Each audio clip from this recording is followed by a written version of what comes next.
Would you like to reach our film and TV review podcast audience? Do you have a product or service of interest to film and TV home consumers or followers of the entertainment industry? Have a film or show production to publicize? For affordable price plans for all budgets, get in touch and find out about our introductory advertising options. Reach our audience of film and TV viewers and visit our site contact page at filmandtvreview.com, or you can email us at business@filmandtvreview.com. Reach out today.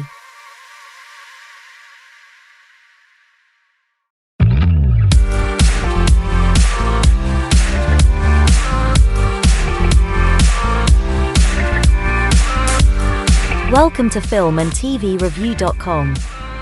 Catch the latest film, TV and streamed show reviews every week.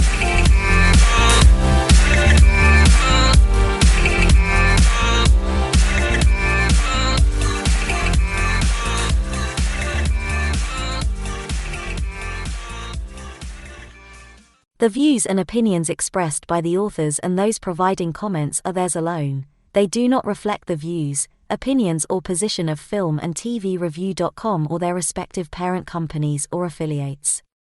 Filmandtvreview.com makes no representations as to accuracy, completeness, correctness, suitability, or validity of any information in this program and is for entertainment purposes only. Episodes may contain adult humor and language. For full terms and conditions, see filmandtvreview.com.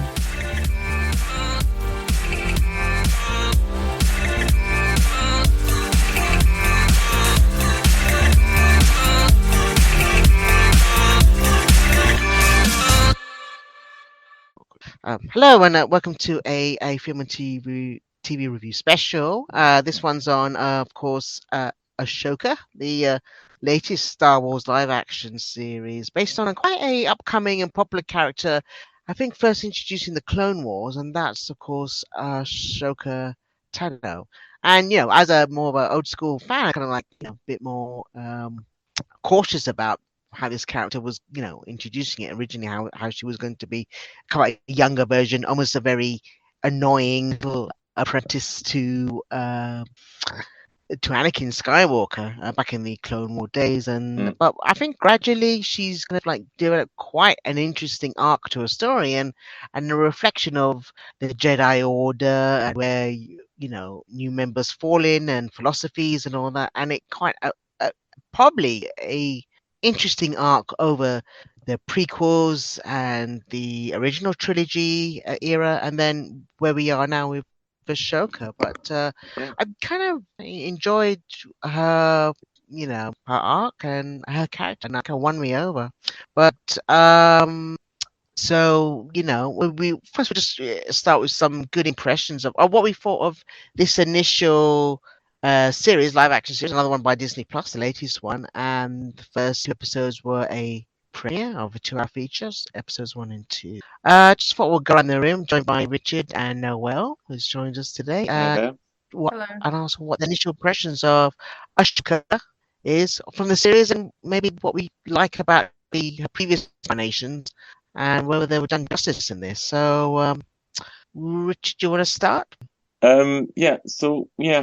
The show itself. So I'm always, let's say, I'm not eager anymore to watch a Star Wars TV show, unfortunately, because in the last few years, I think that we had a few letdown, a few disappointments, in regards to not only Star Wars TV shows, but Star Wars property managed by Disney. That being said, I'm still happy to watch anything that is in the Star Wars universe and see if maybe there is sometimes somewhere something good that I can find. I always have the counterexample with Andor, which I was definitely not looking forward to, and in the end, it was I was proven wrong. It was a very good surprise. In regards to Ahsoka, actually, it's a bit different because, and that's actually one of the main part, I think, of our conversation, is that if you watched Star Wars Rebels, and Clone Wars, but especially if you watch Star Wars Rebels, you'd be extremely looking forward to watch this TV show. I believe so anyway, because somehow it felt. I mean, already in the trailers, but also when you look at it, it feels like it's almost like the fifth season of Star Wars Rebels. And that's why I understand, because I read online, obviously, different reviews of different people, and I can see how divisive this show is already after 2 episodes. But the common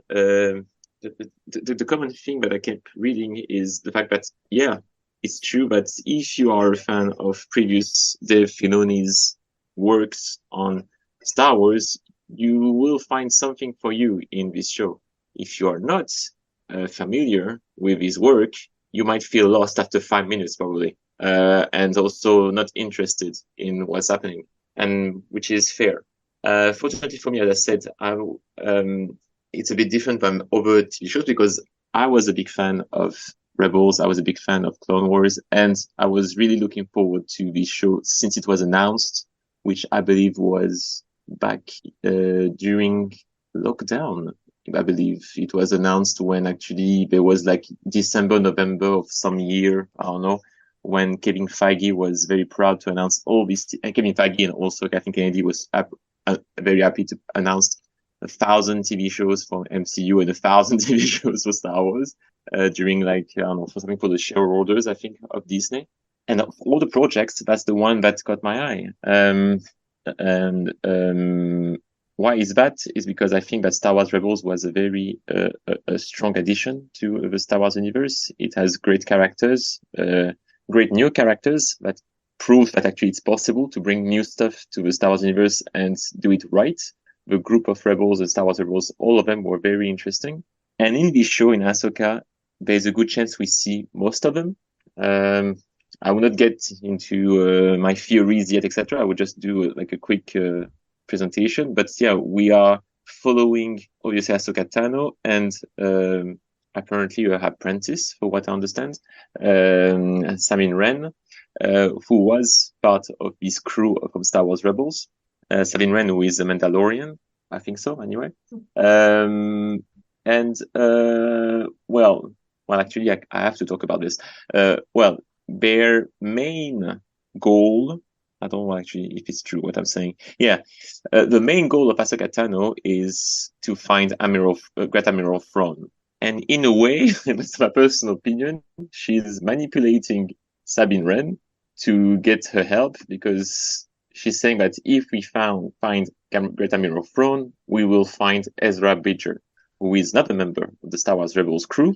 And at the end of Star Wars Rebels, the animated show, he and Great Admiral Thrawn were, let's say, teleported somewhere in the unknown regions. So we don't know where they are for the last, I don't know, 15, 20 years. Who knows? No, actually, I'm not sure I understand actually the chronology, the timeline of events between these shows. But anyway, for a very long time.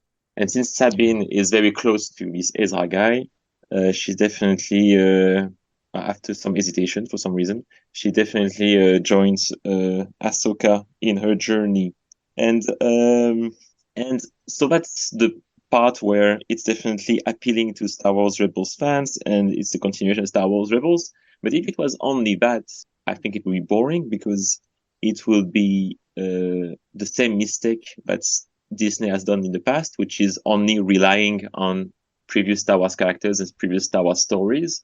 But why I actually enjoyed this show more than other TV shows from Disney or movies from Disney is that actually I believe that Dave Filoni is trying finally to expand the Star Wars universe. With this show, he's going to try to expand not only in regards to locations that we never seen, but also even stories that we never seen on the screen. Because this galaxy is pretty big, and apparently Disney forgot that this galaxy is pretty big. And Dave Filoni apparently remembered that this galaxy is pretty big. So if what was implied in these 2 episodes is right, what I believe it's implied is what I think it is, they're gonna probably talk about ancient history of the galaxy and also probably even other galaxies, other civilizations, and that would be, I think, a great addition, and that might actually push the interest and push actually the fan base of Star Wars in the right direction. But yeah, that's my 2 cents. Yeah, it looks good. A lot of money has been spent on this. Noel, Ashoka. I know you're a long time Ashoka fan from the series. Did it meet all your expectations with Ashoka in this? Finally met. Disney finally got it right. I should have bet money on this because every single plot point in both episodes I predicted beat for beat, and I wrote it down, and it's here. Just everything that I thought would happen happened. I knew I never liked Rosario Dawson as Ahsoka. I like Rosario Dawson as Maureen and other characters she's played. But no, I hate they always do this thing in movies where they have a character who's now 20 years older and now has a watered down personality. And they did that to, I think, literally every character in this. So I don't like this Ahsoka. I'm like, where's her spunky personality? People just don't turn 40 and lose their personality, no matter how much trauma they have. So I don't really like her as Ahsoka. She tries to do some like physical movements that remind me of Ahsoka, but it feels like a girl in a school play who's playing Ahsoka. Also with the casting thing, I thought the guy who played Aladdin in the live action Disney remake, they said he was going to be Ezra, but that turned out not to be true, I guess. It's a different guy. So that was weird. Also, did they say they killed Ezra? Because there's only a theory about this, I think. A theory, okay. Because it's just like, why? Like, if they're gonna put all the characters, or like it's kind of bizarre how they, played that out. I didn't like Rebels, though. I found it to be, I know people really like it, and that's fine. I watched up till like season 4 of it. But in general, I wasn't a fan of it. But the actors playing the characters did not remind me of the characters in the show, which was a problem. I did like the Mon Calamari that was there, though. That made me happy. We need more Mon Calamari and aliens and things. Also, the costumes look so like they were from Target or Primark, or like they just look very generic. Like every character looks like their clothes aren't from Star Wars. It looks like just regular clothes, which is weird. But you can buy some of the stuff at Galaxy's Edge, so I guess it's just slightly Star Warsy enough to resell. I did like the guy, Ray Stevenson, I believe is his name, who was Blackbeard and Black Sails in this. Yeah. Are they gonna? Is the guy who passed away, right? Yes, he did, unfortunately. Yeah. I wonder if they're gonna recast him or if his character's gonna get killed off or what's gonna happen there with him. But I guess we'll have to find out. I do like his character so far, though, so that's good. I found the plot to be similar to A New Hope with the let's go search for someone, and then with Rogue One also, but also with Rise of Skywalker, which is generically known as the worst Star Wars movie. Kathleen Kennedy has a map fetish because literally every new Star Wars media involves some map that you can buy at Galaxy's $49.99. All of them. I don't even know what's going on. I literally rolled my eyes, paused it, did some pacing, and then sat back down. What is with the maps? Like, I don't even like. I think it's worse than the maps. I think it's the MacGuffin parts, but it's true what I didn't like as well. Yeah. I think it's the MacGuffin chase. That's true. Yeah. Because they make money because you can buy them at the Disney store. That's why it's the MacGuffin. But yeah, I just found all the plots. It feels like, I don't know how to describe it, like the quintessential Disney Plus show. Like everything that's always in a Disney Star Wars thing is here. And I don't think that's a good thing. That's why I've kind of ranked it in the middle of all the Disney Star Wars shows. Also, there were 2 maps in it so far. And then maybe we'll get a new map each episode, and then you can buy a massive set of them and display them. I find it interesting that the government because I guess the rebels are building this new government and it's already slightly evil or something. Of course it is, because these movies just have to be ironically very negative. I find they just can't help themselves but be the least happiest things ever.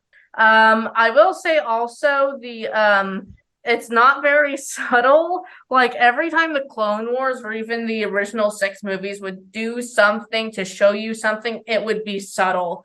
And like the helmet shot of Sabine petting the cat and then the helmet being right there is so not subtle. They could have made that more subtle, but didn't. Also, her wig is so bad. I don't know why. Like it's very obviously a wig before she cut it, maybe after. But yeah, and I feel like it's very slow, like that. So, I do like though the lightsaber hooks are more old-fashioned, like in the original trilogy, and not the clef-tech clips like in the prequel trilogy. So they're slowly coming back to their roots. But yeah, this just feels like every other generic Disney show. Like you could line this up with Mando, Boba Fett, Obi-Wan, and it wouldn't stand out to me. Like nothing says this one is different to me.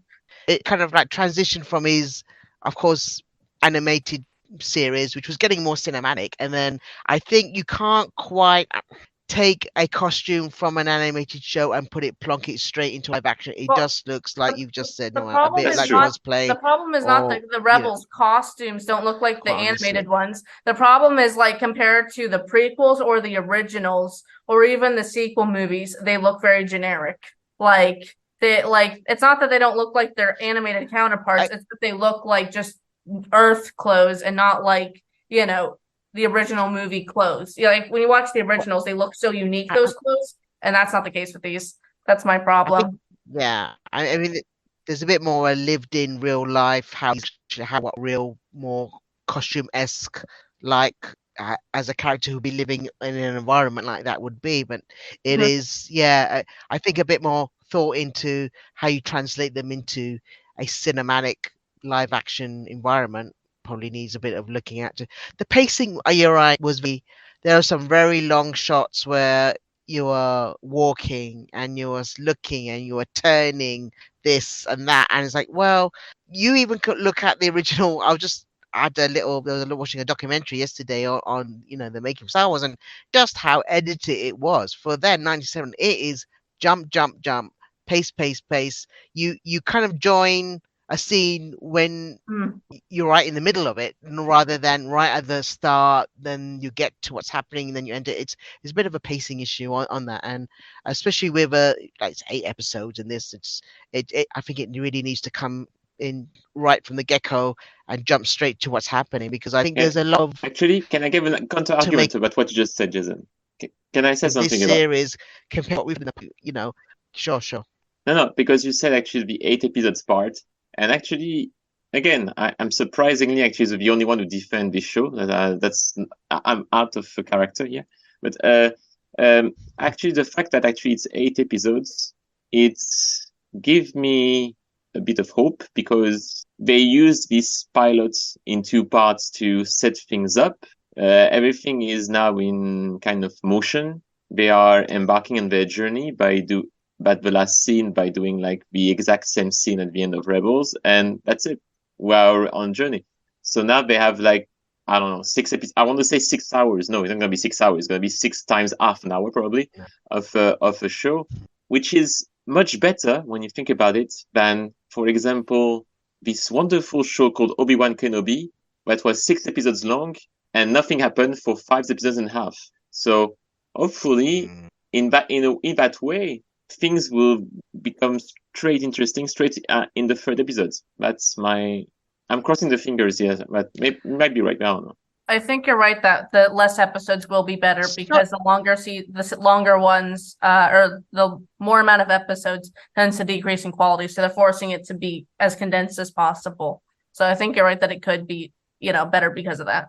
So you agree with Jason?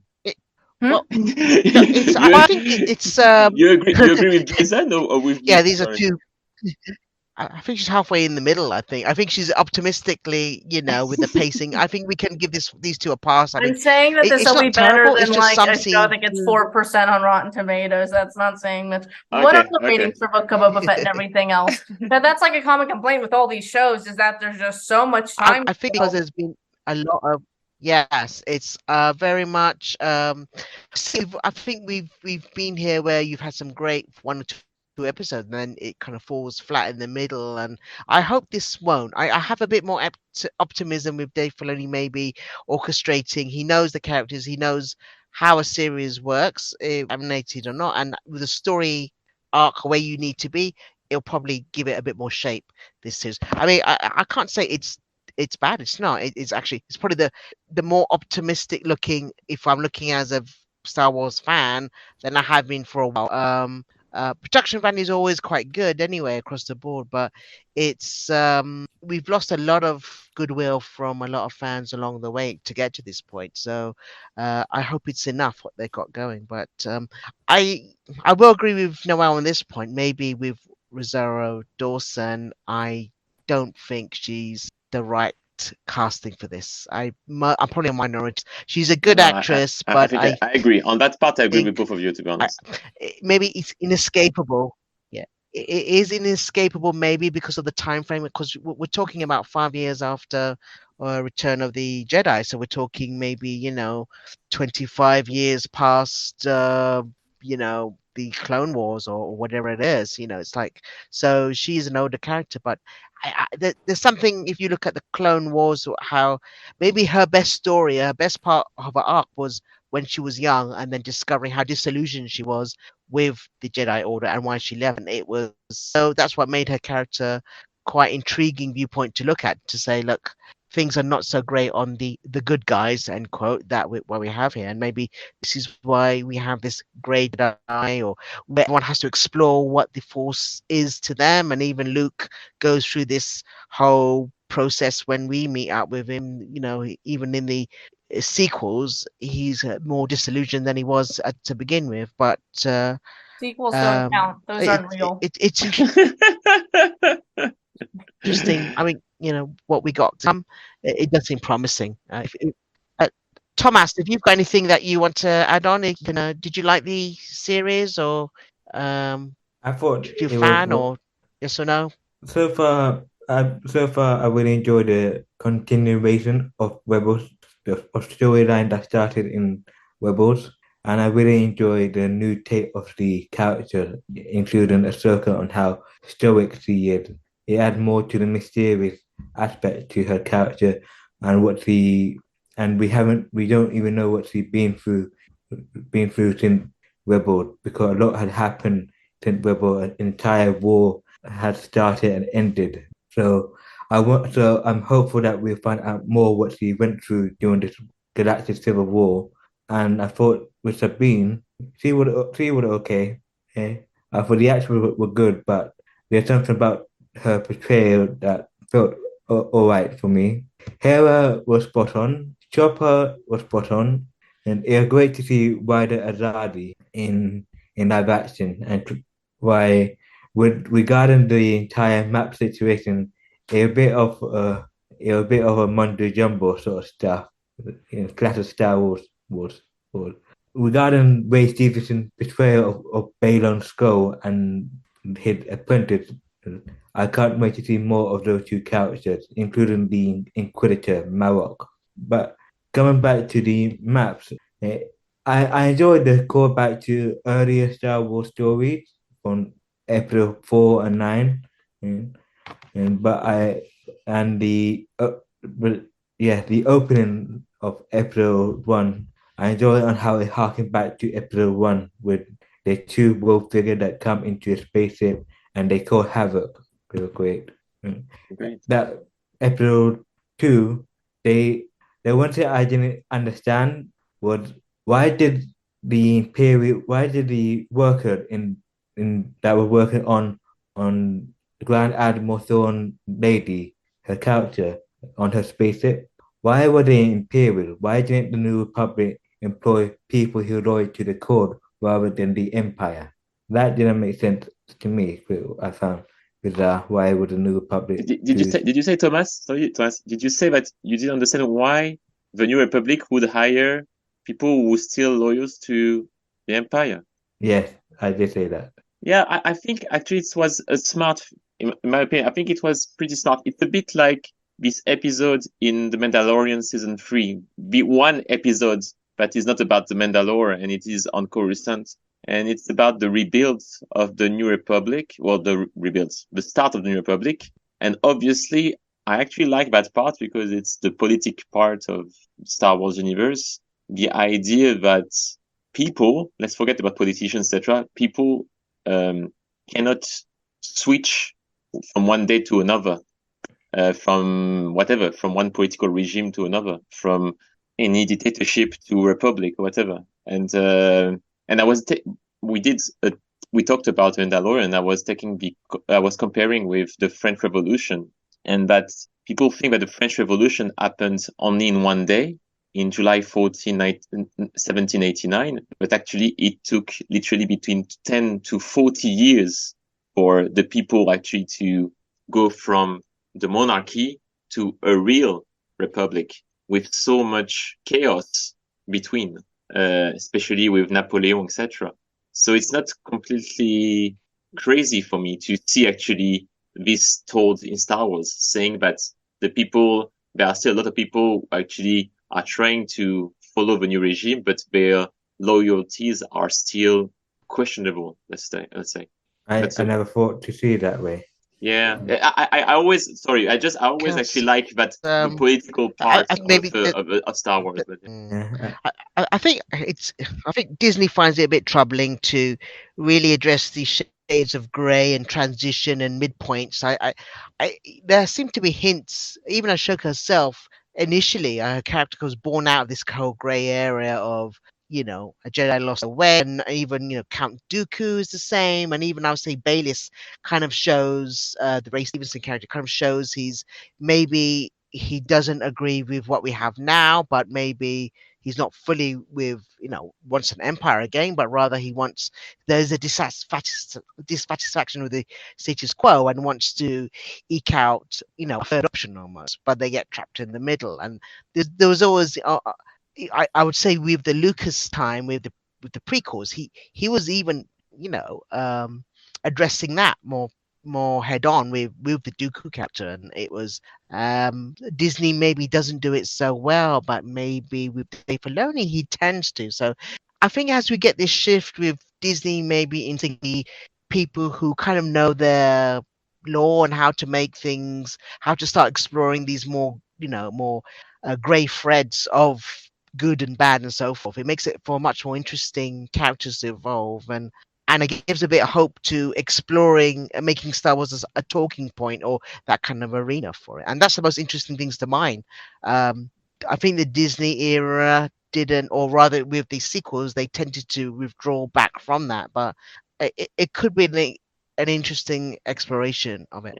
The only thing I wouldn't be if I'm an assassin or rather a traitor, and my cover's about to be blown, and I've just got to take out maybe some of these rebel scum. I don't go announcing for the Empire as soon as I start shooting. Maybe afterwards I could shoot, then say it, but maybe don't say it before I'm going to shoot. It kind of blows my cover a bit, but that's my own point. Talking about weapons, I think there is a bit of a maybe another talking point elephant in the room, and I'll get straight to the, let's say, lightsaber point of the. I'm going to copyright this.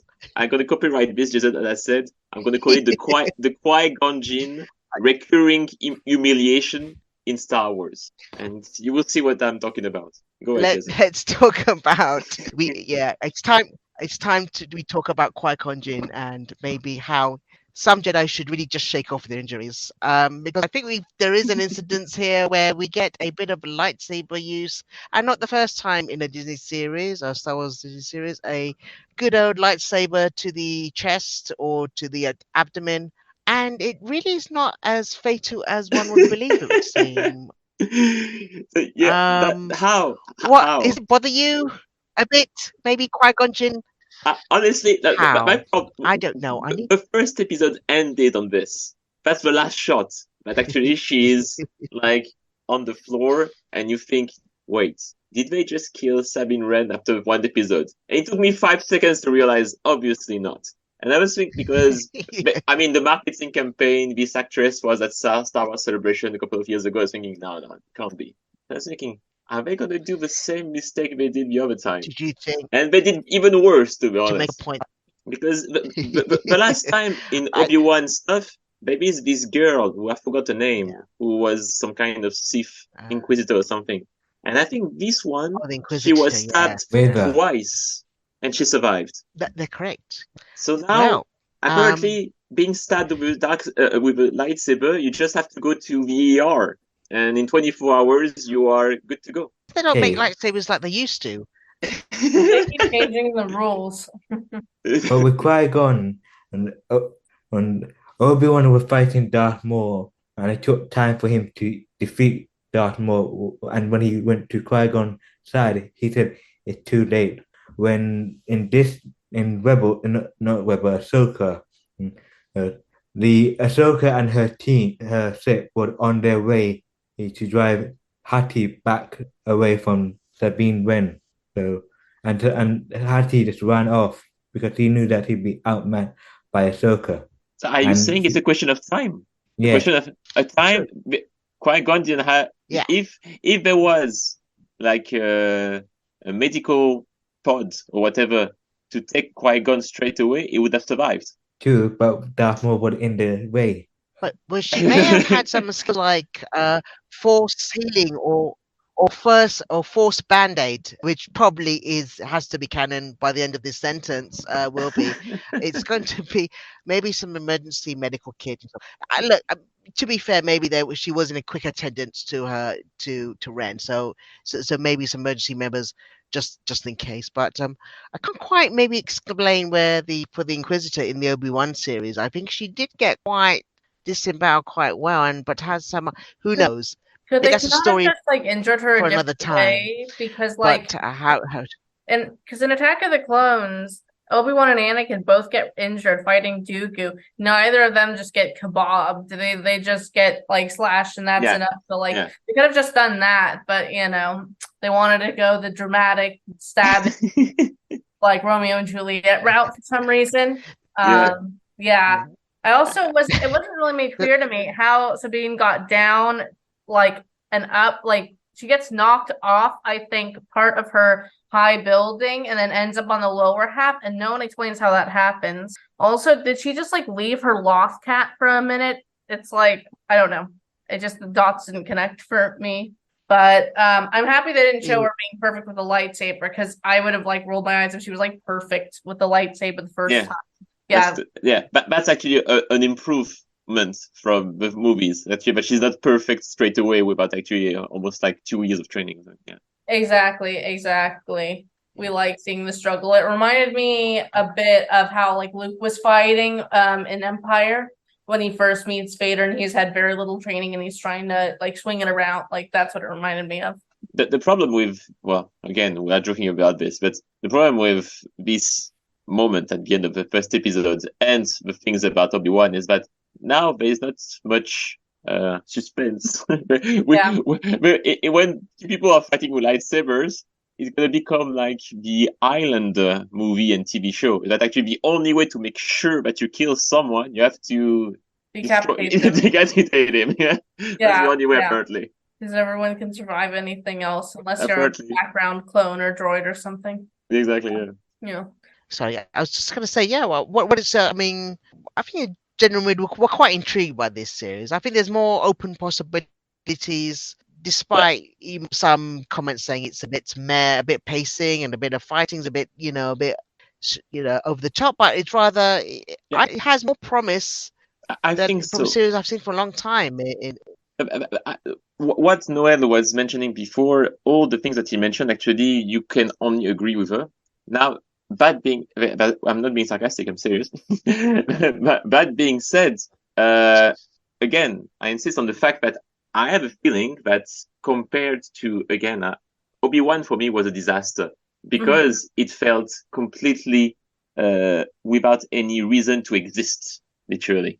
And we knew where all the characters were going. We know how they're going to end up 15 years from there. So what was the point of this thing? Yeah. At the opposites, oppositely, with Ahsoka, at least, I have a feeling, although you're going to tell me that, 30 years later, they're all going to die. Yeah, all right. But when you think about it, In my mind, because I have a great imagination, what they are setting up right now is not only what's happening in the terrible movies, but also what's going to happen afterwards. And that's what I'm hoping is happening right now at Lucasfilm, is that they are giving all the power to Dave Filoni to literally shape the future of Star Wars for all these projects that they announced. That if there is one mind supervising everything, there is hope, let's say. What they are doing is creating more maps that you can buy at Galaxy's Edge. That's what they're actually doing. I did think, though, that not that the acting was bad in this one, but Obi-Wan was more dramatic. So I think the actors got a chance to be more actory and dramatic versus here they're just kind of like, whatever. It's just, not that it's bad, of course, but it just isn't as dramatic as Obi-Wan. Maybe that's a good thing, though. Yeah. I think some of the acting across is a bit flat on here. It's kind of like functionary, and I know stoic was what Ashoka's supposed to be at this point in her time, but it did seem she just seems to be more reacting to dialogue rather than actually being at the forefront of or even a protagonist, which we'd seen in the earlier part of her life. But maybe that's a reflection of her role. I think the more exciting it serves as a good kind of base for new characters, whether they are Sith apprentices or her own apprentice, and it seems more lively and more maybe exciting points will be in their hands, or as we follow them. At least it seems to be another avenue, almost like the world between worlds of where these characters can be, and a bit more open-ended. So another war on another front. It's quite interesting, quite honestly. So it opens up the galaxy and the universe up again, which is a good thing. I'm very hopeful. Yeah. Thanks to Richard, Noel, and Thomas joining me, and we'll see you next time. We hope you enjoyed this film and TV review.com episode. Catch the latest film and TV reviews, together with regular episode content from the world of film and TV every week. See you soon. Would you like to reach our film and TV review podcast audience? Do you have a product or service of interest to film and TV home consumers or followers of the entertainment industry? Have a film or show production to publicize? For affordable price plans for all budgets, get in touch and find out about our introductory advertising options. Reach our audience of film and TV viewers and visit our site contact page at filmandtvreview.com, or you can email us at business@filmandtvreview.com. Reach out today.